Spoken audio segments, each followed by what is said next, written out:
Wonderful. And I'll just give one more minute before we kick off. Thank you all for joining us today. We truly appreciate you being here. So I'll just get started chatting at 12:01 right now. So thank you all for joining and welcome to Cones, our monthly California Naturalist online event series. My name is Ali Stefanchich, and I'm the Community of Practice Educator for UC Environmental Stewards. I use pronouns she, her. So this series is created for our UC California Naturalists and Climate Stewards to connect across the state on topics including natural history, climate change, and the intersection of pressing human and environmental issues. If you'd like to see our past Cones events, we'll be adding a link to the chat momentarily.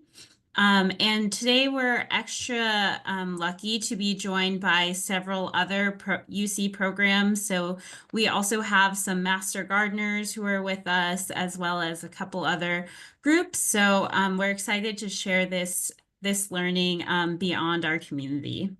We're expecting a full house today, so I'm just going to go over a few bits of housekeeping.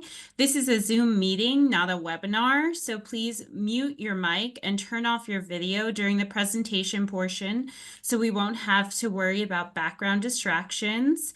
If you're having any technical issues, please type them in the chat and we'll work to troubleshoot them with you. We will have time at the very end of the presentation, so after all of our presenters today, to go through questions. We welcome you to add your questions to the chat as soon as you think of them. Please just type the word question as the first word so we can easily find them. And finally, we're recording this presentation, so it'll be available likely by next week on our Cones archive page. I'd like to also acknowledge that this virtual presentation is taking place throughout the unceded territory of California, home to nearly 200 tribal nations. I'm speaking to you from Nisenan land, and we acknowledge and honor the original inhabitants of our various regions.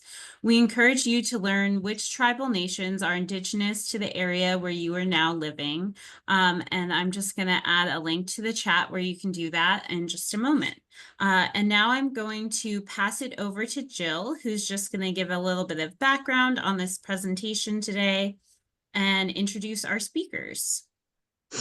Thanks, Allie. I appreciate that. I'm going to go ahead and share my screen.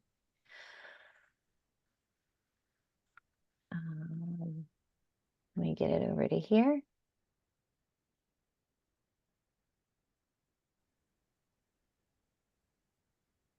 Great. Well, I wanted to give everyone just a brief overview. So my name is Jill Santos. I work obviously for the UC Environmental Stewards Program. I'm based out of Ventura County on Chumash lands. My pronouns are she, her. And I'm super excited to give this presentation, to be a part of it.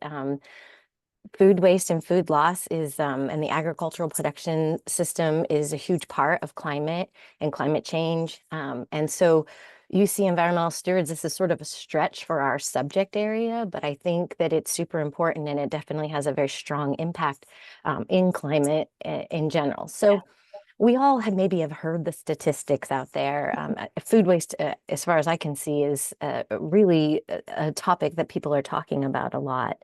And so I just wanted to give a quick overview. So some of the statistics, this slide in particular comes from an organization called ReFed, and I will be putting links if you're interested in following up. They're one of the largest research entities that are looking at this. They are collaborating with a lot of the state agencies.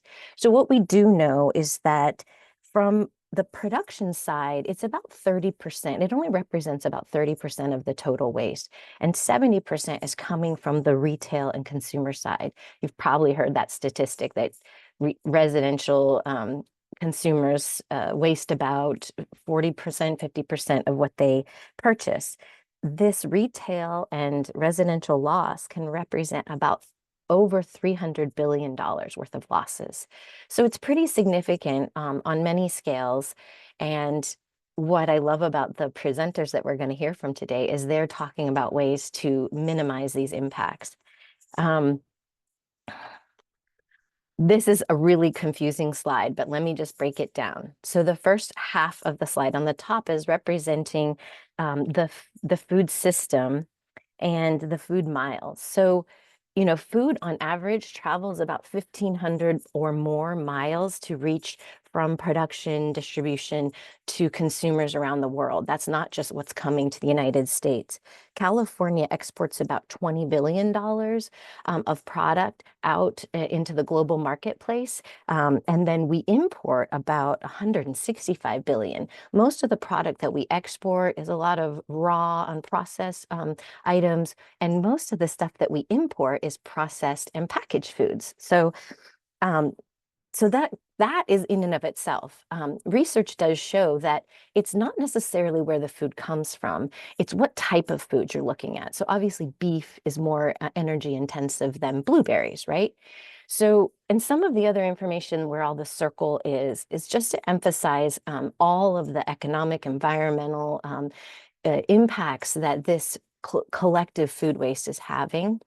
And the center circle really indicates how climate is impacting agriculture at the same time that, agriculture and food waste is impacting the environment.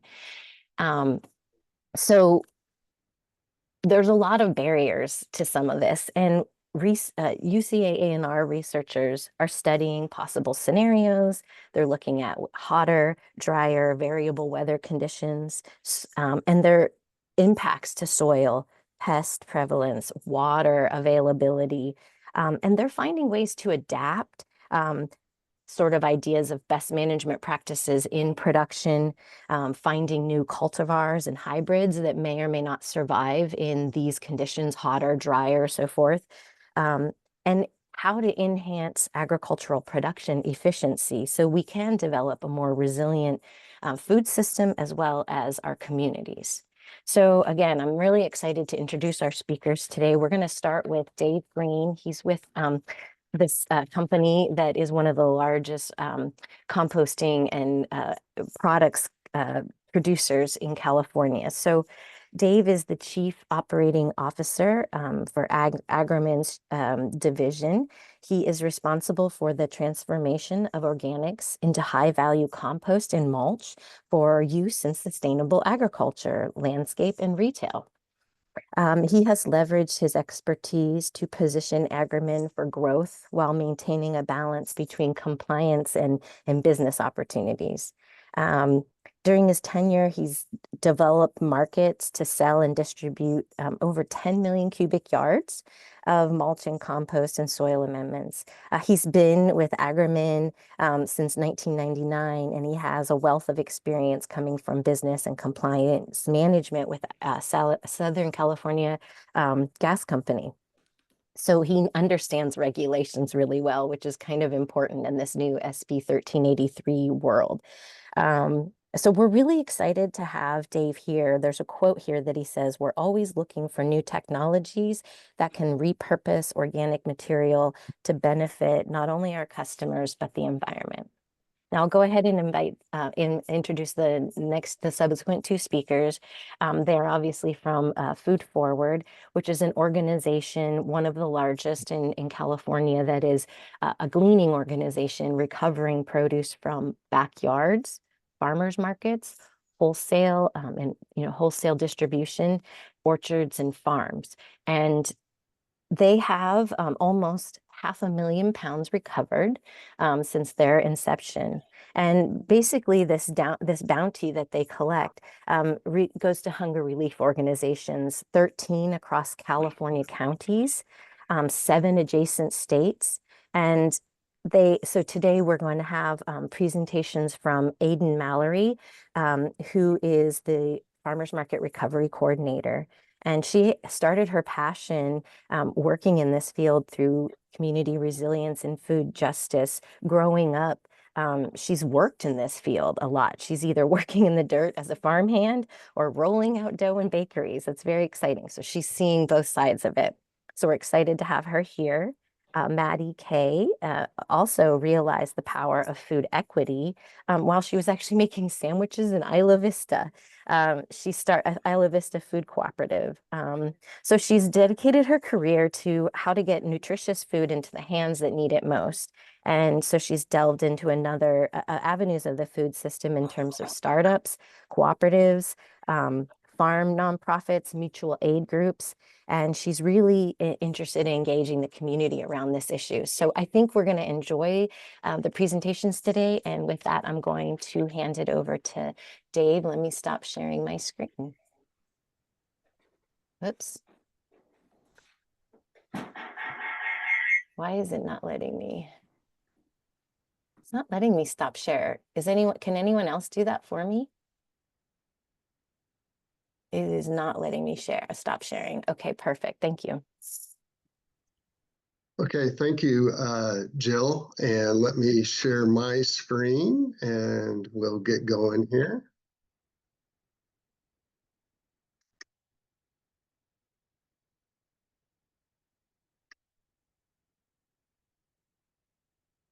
Okay. Thank you for letting me present today. I am Dave Green, the COO of Agromin, and we're one of California's largest organics processors here in the state. We have 25 sites within the state, and currently we're collecting and transforming 1.2 million tons of organic material, which is mostly the food waste that Jill was talking about, into compost that is going back into 85% of it goes back into our ag lands. We're sequestering carbon. We're diverting the material from the landfills just to help abate climate change. And today I'd really like to talk about SB 1383. That's the climate action bill that was passed in 2016 that demands and sets the targets for landfill diversion for both all organic materials, but mostly green waste and food waste. And we're really up against a milestone. And I think today I'm going to take us through a quick walk just of what the deadlines mean to the cities that we live in, and then really how the cities that we live in are going to rely on agriculture to take back a lot of this compost material so that we can build healthy soils, control some of our food production costs. But overall, SB 1383 is a climate action bill. And as a climate action bill, we've got to divert this material as it creates methane in the landfill. And by putting it back in the ground, I think we can do a lot to, just slow down climate change the best we can here in California. So what's happening with 1383? It was passed in 2016. We had a little thing called COVID that kind of derailed the implementation of SB 1383, but there's a ramp up to it. And in 2022, the jurisdictions that were required to divert all of their organic material out of the landfill, 2022 was best efforts. 2023, 30% of their requirement to purchase back compost to help in the diversion of this material. And that procurement target was based on 8% of the population. So I always use a city like the city of Ventura that's close to us here by our headquarters in Oxnard. City of Ventura has 100,000 people, so 8%, it's real easy to figure the tons of compost that that city is required to purchase under SB 1383. And as you can see, building up to 2025, for Ventura, that would be 8,000 tons that they're going to be required to purchase. And right now, we're in November of 2024. A lot of the jurisdictions are just now, up against this deadline, and they're scrambling quickly to fulfill 2024 procurement targets with 2025 right around the corner. And like I said, a lot of the cities cannot really use this compost. So what's that mean for agriculture and even landscapers or the master gardeners that are out there? There's opportunities to get the cities to subsidize this compost material so we can get it back into the ground. And I'll talk about that in a little bit. So 1383 was designed to create a demand for compost. And like I said, the procurement you can see in 2023, 24, and 25 escalates to the point where all the jurisdictions in the state of California are going to be required to purchase a little over 3 million tons of compost or mulch in 2025. And the total market today that all compost are selling in California is only 6 million tons. So this really is a 50% increase overall for the demand of compost from 2017. And yeah, we're going to see if we're going to be able to produce much, because even though creating the demand is a good thing, there really aren't enough compost centers to create all this compost that's going to be required out there. So regarding that supply, we say, okay, let's just build more compost centers. But I've got a little quote here from Cal Recycle, and basically to summarize it, it says that even though we want to put more facilities in, this process takes time and may not be realistic. And I can give you some real world examples of that. There's only 223 green waste composting facilities in the state of California, and only 36 food waste composting facilities today, producing that 6 million tons of compost we see going to the market. For Agromin, when SB 1383 was passed in 2016, we started down the road to expanding one of our local compost centers in Santa Paula, California, that we call the Limonera facility. It's a partner facility with the agricultural firm Limonera, over 100-year-old ag producing company. And currently we're in our 13th year of getting the permits to get that. So while we thought we were ahead of the game, we're kind of behind the game now with 2025 looming right around the corner. In Oxnard, we have a state-of-the-art food waste processing facility that goes online in January, so just in time, but that took 7 years. So these facilities are hard to site and bring online, but very much necessary so that we can compost all this material and get it back safely to our agricultural partners and divert it out of the landfill.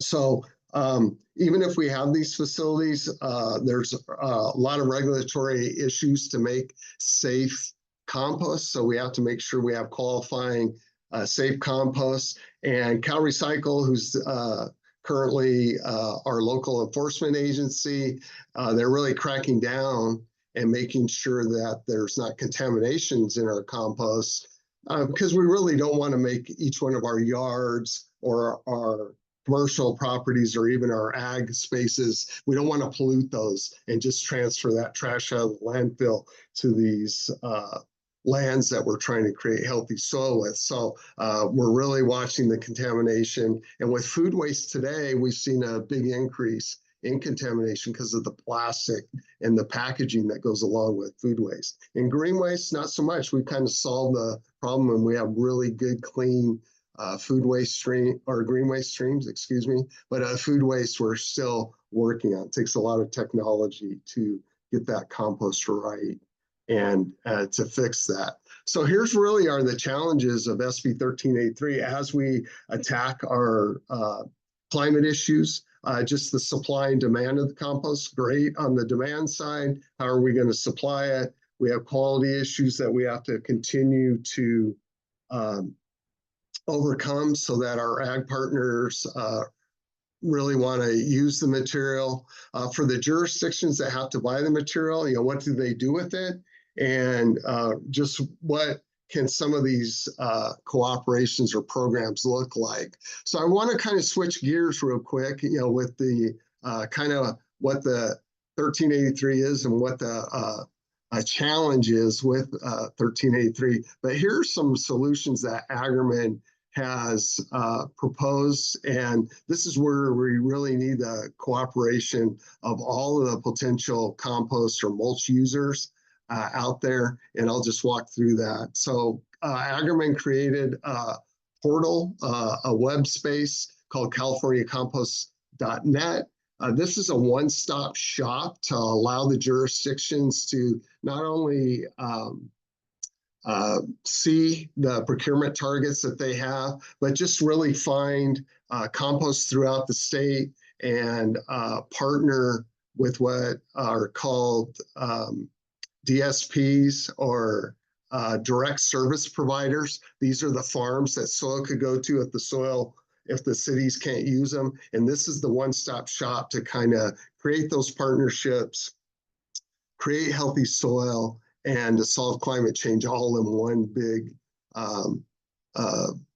easy button here. So this has been online for over a year. We have 53 jurisdictions that are currently using it, and we've moved about 400,000 tons through this portal in the last 15 months. So that's kind of exciting that it's working. We find our jurisdictions have a lot of layers to them. That's all I'll say. And so we're trying to make things easy and allow cities to have all kinds of different programs throughout all of their entities. So again, that compost that is available can be used to its fullest and best extent. Again, most cities are very unique. Jurisdictions are unique. Population size, where are they located? Can they use the compost? Can we transport it? You know, one of the biggest costs in our ag production is the transportation of these input materials for the crops, because they're all usually very heavy. So the geography and the distance from compost centers is a key factor, and many other issues there. So really, how do we put these programs in place to get compost to the right end users? Cities can go directly to that portal and find out how much they have to buy and who's available if they can't use it to partner with. Planning phases, you know, we can't plan too soon. We all know that time flies, and we get to the end of these years and these purchasing cycles very quickly. And then there's just a lot of paperwork that's involved, because we want safe compost. In California, there's Title 14, that is the policy and the target for safe, compliant compost. So we got to have all the paperwork for that, so everyone's doing the right thing. Talked about the calendar, time flies. And then here's just a few of the products that we're able to take out of the waste stream today that are diverted out of the landfill, green waste and food waste, and we're able to turn them into compost, cover mulches that can be used in a lot of our citrus or orchard crops, for landscapes and the cities themselves, even homeowners. We have compost that we can put in our turf programs that allow us to save water. You know, water in our changing climate, as things get hotter, is more scarce, and as our weather cycles change. And then we have a whole host of other amendments, but those are the three that really move the bar into our California soils. We can deliver in bulk or bag. Here's just an example of the city of LA that's partnering with Agromin, and they're doing bags. So they actually drop these off in residential neighborhoods, and homeowners can take and put compost in their gardens or in their landscapes at their house. But the city of LA has millions of people, so their tons that they need to procure at 8% is large. And you can see the little stat at the bottom here that it's estimated that the bag program for LA will only deliver about 1,100 tons, or 1% of their target. So where's the rest of that material have to go? It needs to go back to ag, because LA's a concrete jungle. They can't really use the compost in the city itself. The portal allows e-commerce. So a lot of the cities We'll have a compost giveaway program like we talked about. This one that is in the graphics highlighted from the city of Sacramento. And there's also coupon programs that I'll talk about. So residents and like master gardeners could get those coupons and gives them a subsidized source of compost so that we can attack climate change. Just some of the potential uses for cities for compost or mulch that are out there. This is where the ag community is very important. So Agromin has long-term relationships. At the beginning of the presentation, I said we move over 1.2 million tons of compost into mostly ag every year. With those relationships into agriculture, we have lots of users out there and not always enough compost, or production budgets for growing crops really can't sustain or afford compost use. So we would like our ag partners to use less synthetic chemicals and more compost, more organics. And so we're partnering to get them to take off all the compost that the cities can't use. And we have these DSP programs that accounts for 85% of what the cities have to purchase. The growers can take this material and put it to use to grow their crops and grow them more organically. So we're really excited, and this is really key to develop these partnerships so that we can have a great urban to agricultural interface and sequester as much carbon into the soil. That's going to save us water, save us the chemical runoff that we may experience on our farms, and just grow healthier, safer plants. Again, this is the residential coupon program that I referred to. A lot of cities, City of Ventura, this is their program. They actually develop coupons and purchase compost, and their residents can go right into the portal and schedule a delivery or go pick it up. Like at a local destination spot, like a cornucopia community garden, and we just get more participation in using compost. We talked about the turf programs. There's mulching programs and center medians that go out there, and that's kind of how we put all that together. So I know that was a very quick run through SB 1383, compost, and how our cities and agricultural communities can work together. And we're looking forward to this program. But in 2025, we're going to see a lot more procurement from the city. So look for compost available either at a city or location near you. And if you're having trouble finding compost, you can always call us and we'll try to make those connections the best we can with you. So thank you very much. Wonderful. Thank you so much, Dave. And now we'll invite the folks from Food Forward to share, and we'll do all the questions at the end. So anything you enter into the chat, we'll go over at the end of the presentation.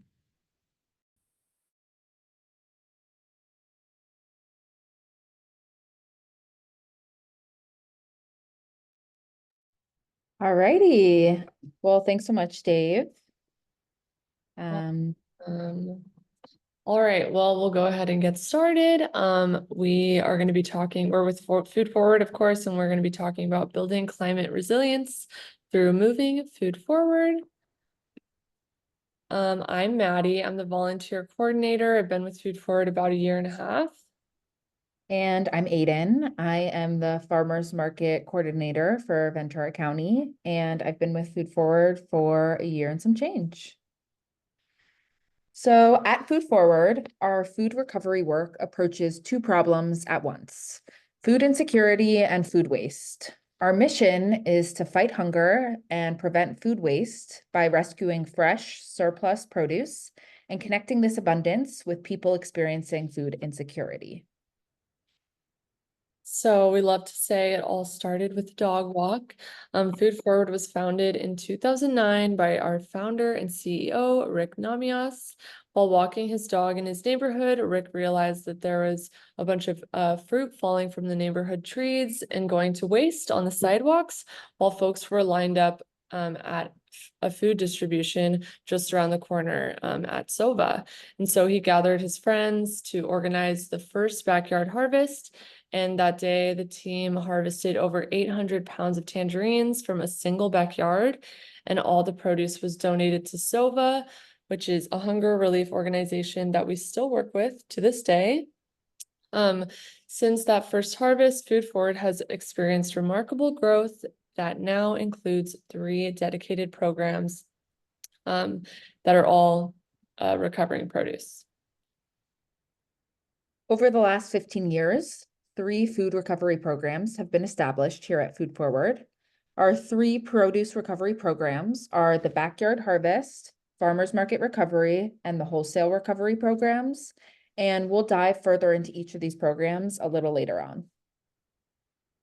So taking a step back, food insecurity is defined by the USDA as a lack of consistent and equitable access to healthy, safe, and affordable foods that promote optimal health and well-being. Food insecurity looks different case by case. Some people may experience chronic hunger when they're unable to fuel their body with enough calories or nutrients long term. For some, it's nutrition insecurity, the unaffordability of and lack of access to fresh produce and nutrient-rich foods that lead to a nutrient-deficient diet. The bottom line is that there are too many people who don't have access to enough healthy and fresh foods. So abundance versus waste. California is abundant in produce, as we all know, now and historically. LA County was the top agricultural county in the US from 1910 to 1950. In 2011, Ventura County was the nation's 11th largest county in crop value nationwide. Commercial citrus production in California began to decline after World War II as new housing became a priority, but a lot of those fruit trees remained in communities as building increased. So while we see all this abundance of produce, we also see an abundance of waste. 38% of all food in the US is unsold or uneaten. A family of 4 loses at least $1,500 in wasted food each year. Not only could all of that food have been used to feed our hungry neighbors, but food waste is negatively impacting the environment as well. Wasted food decomposing in landfills produces methane that is released into our atmosphere, and that is a greenhouse gas that is 25 times more potent than CO2. So all of this is to say that the issue we face is not that we don't produce enough food, rather that we don't distribute it effectively to feed our communities. When we're able to improve our food systems, we're able to feed more folks and waste less food. So Food Forward is addressing these 2 issues simultaneously by recovering surplus food and redistributing it within our communities. So, like Dave mentioned, in 2016, the California State Senate passed Senate Bill 1383 to mandate waste diversion and reduction of methane emissions. Part of this bill is the need to redirect edible food to serve people experiencing food insecurity. The bill states that by 2025, California must recover 20% of edible food destined for landfill in order to feed people. The law dictates that jurisdictions strengthen their food recovery networks, that donors recover the maximum amount possible from what they would otherwise waste, and that organizations participating under SB 1383 maintain records.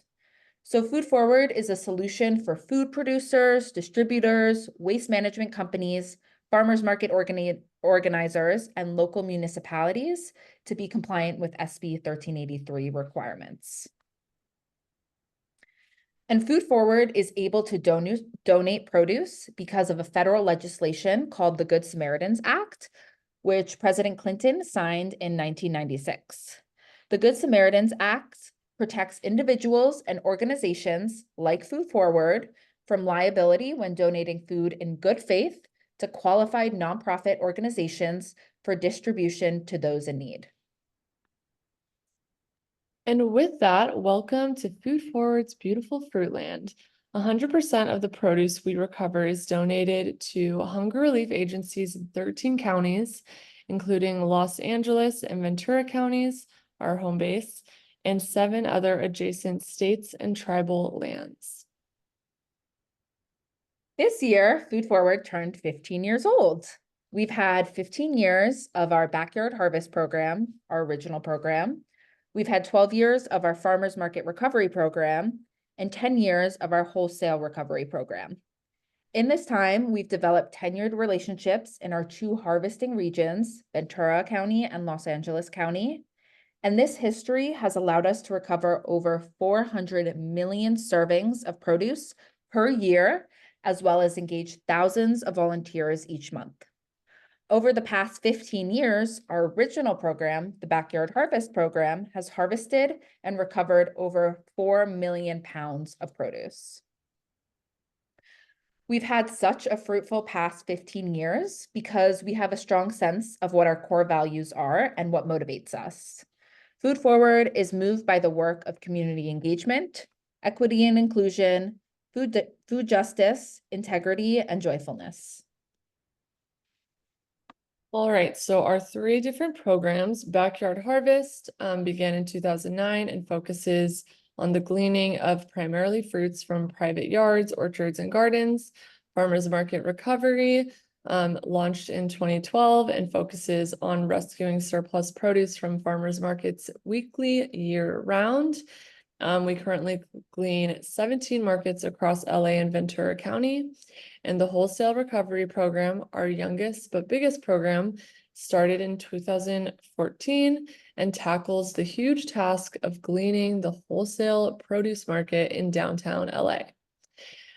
Farmers Market Recovery and Backyard Harvest, or FMR and BYH, as we like to call them, are our 2 community programs, which are open to and powered by volunteers, while our Wholesale Recovery Program is staff run. So I'm going to dive in a little further into our community programs. Our first one being the Backyard Harvest Program, the one that started it all. There are nearly 3,000 properties registered for harvesting.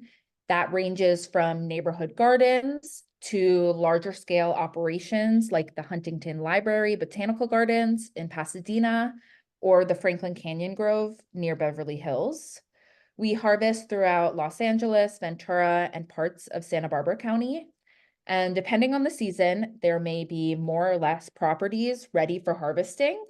And of course, the produce we harvest shifts based on seasonality. Fruit donors can do a do-it-yourself harvest, or if they are unable to harvest the fruit on their own, Food Forward can add them to our ready-to-harvest list, where our trained volunteer leaders select the properties they would like to harvest from and submit their availability. Since the Backyard Harvest Program is volunteer-powered, we cannot guarantee that we will be able to harvest all of the properties who contact us, but of course, we do our best. Once harvested, the produce is either picked up or dropped off at a local hunger relief agency for further distribution. All of the produce is being donated as an in-kind donation, and we provide a receipt to all property owners annually. Our next community program is our Farmers Market Recovery Program, which consists of 17 weekly farmers market gleans in Los Angeles and Ventura County, with plans to add more markets to the program every year. Each market has a different roster of trained glean team leaders, and every market glean is led by a trained glean team leader or a Food Forward staff member. Of our 17 markets, 13 of them are open to the general public through our online calendar. All the produce is weighed, recorded, and donated as an in-kind donation, and every participating farmer or vendor is sent a receipt annually. Donations are picked up on-site weekly by our partner hunger relief agencies, and some markets have just one weekly agency that picks up, while others have up to 4 different agencies picking up weekly. So it all depends on the size of the market. Our market gleans take place every week, usually during the last 2 hours of a market. And depending on the size of the market and the average amount of produce donated, the glean teams may consist of one solo leader or a team of 6+ gleaners. Each market has its own nuances and quirks, but our gleaning process remains the same across the board. So our wholesale recovery program, launched in 2014, is our newest program, operated entirely by our experienced wholesale recovery staff. Each week, this team recovers over 1 million pounds of produce from downtown LA's wholesale markets and local distributors, growers, packers, and shippers that would otherwise go to waste. The wholesale recovery program is based at our warehouse, the Produce Pit Stop in Bell, California. The pit stop serves both small and large receiving agencies that pick up their donations in quantities ranging from a 1/4 pallet to 20 pallets. The wholesale recovery program is comprised of 2 components that live on the same site in our warehouse, at our warehouse in Bell, the pit stop and the sprout. So the pit stop, as you see here, serves our largest agencies that require multiple pallets of food. Every early morning, Monday through Friday, our staff drives our trucks over to the LA Wholesale District, retrieves recovered produce by the pallet, as you see here, and brings it back to our warehouse to redistribute. On average, we rescue 20 or 250,000 pounds of produce here on a daily basis. Some of our largest agencies that we donate to include American Heart Association, Dream Center, Salvation Army, and the YMCA. And this is the Sprout. The Sprout serves agencies that have need for smaller, more customized amounts. As you see here, we have one of our amazing staff members assembling a variety of produce on a pallet in the middle, taking from various pallets surrounding the warehouse. Smaller agencies line up outside the back area of the Sprout and pick up donations throughout the morning. Something I love to share about the Sprout is that an organization called Feast, where I worked at before joining Food Forward, receives produce for their weekly distribution from us. While I worked there, we were receiving 30 to 40 boxes of produce from our Santa Monica Wednesday Farmers Market. In the past couple of years, and with the help of Food Forward support, they've been able to now expand, and they're now receiving pallet-sized donations from the Sprout.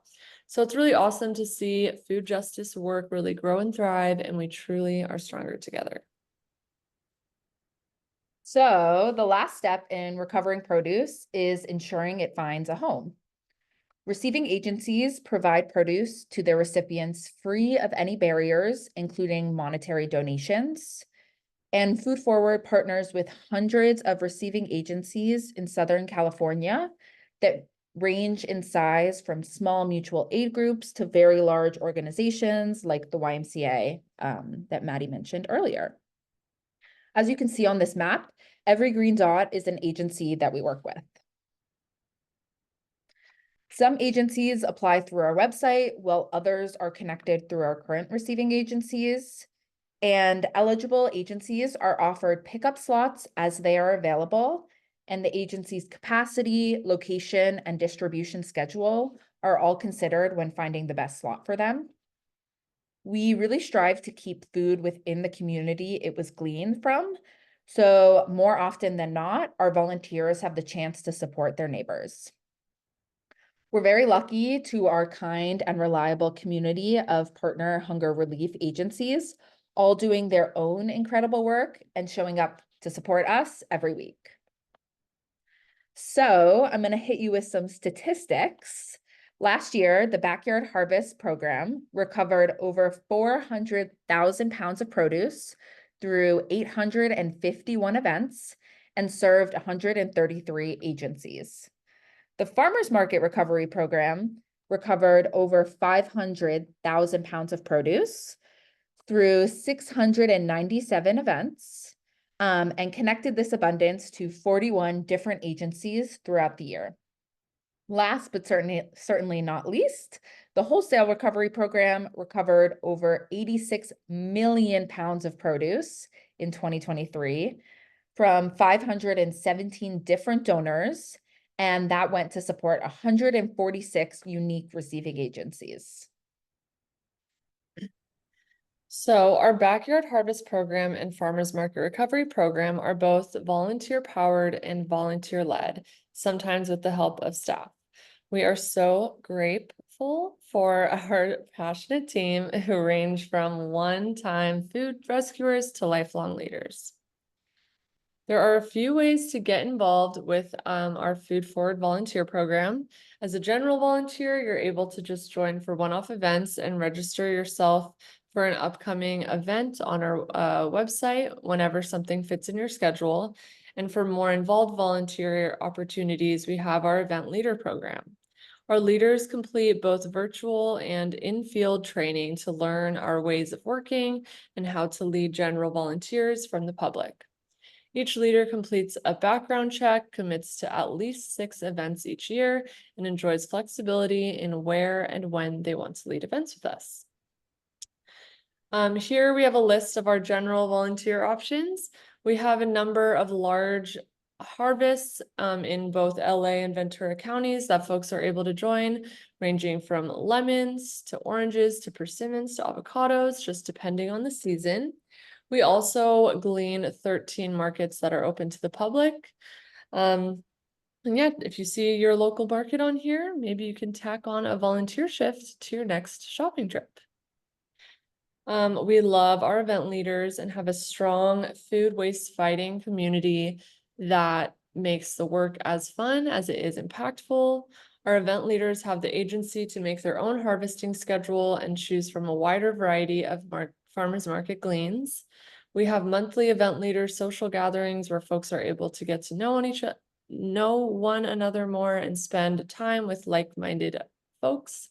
And here we have a photo of some of our MVP food rescuers with some of our community program staff. Shout out Aiden, you might find her in this little picture. This was from our winter volunteer party this year. And yeah, with the help of our dedicated volunteers and our staff of 50 people, we are able to prevent food waste and fight food hunger, or excuse me, fight hunger every day of the week while making fruitful friendships along the way. And that is our presentation. So thank you for coming, listening, learning, and sharing the space with us. If you'd like to get involved, please drop us a line. And we'd love to share more information. Or if you have any questions, and thanks so much. Thanks so much. I'll pass it back over to you, Allie. Wonderful. Thank you. Thank you all for your presentations. I think right now, as the holidays are coming upon us, a lot of people think about giving and about those who are less fortunate. So I think especially right now, thinking about ways that you can share any produce you might have in your yard is especially important. Before we jump into questions, I'm just going to launch a quick poll. This is just so we can hear your feedback about the event, and having this data helps us to continue having these cones events. So you should see a poll popped up on your screen.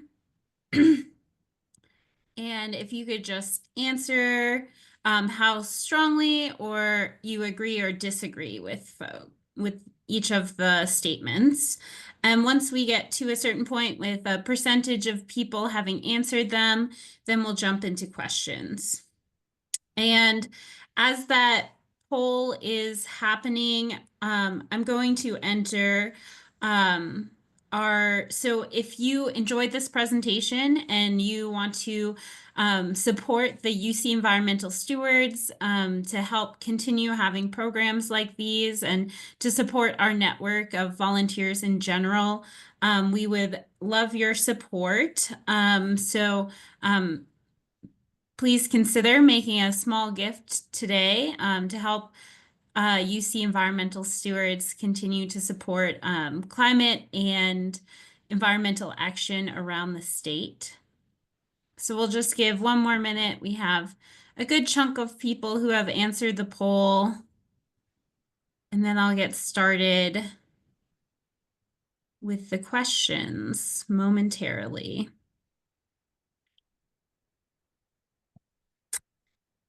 Alrighty. It looks like it's pretty much evening out, so just one more moment.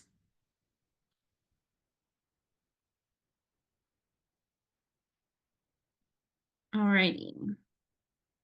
So thank you to all the speakers again. I'll just go through some of the questions that were in the chat with everyone. So this first one is for Aiden and Maddie. There was a ton of people who were interested in knowing if you know of any other organizations that are like this around the state for those who aren't located in the Southern California area. There is folks asking about Sacramento and San Joaquin County, Orange County, San Diego County, Santa Cruz area. Do you know of any other similar organizations that you can direct people to? I'm gonna drop a link in the chat. On our website, we have like food recovery resources. And this is a list of some of those places. And then as well, I would check out AGO, Association of Gleaning Organizations. They have like a bunch of different resources as well. But it looks like, yeah, from the places that folks were looking into, I see Sacramento, Stockton, San Diego. Yeah. Aiden, anything to add?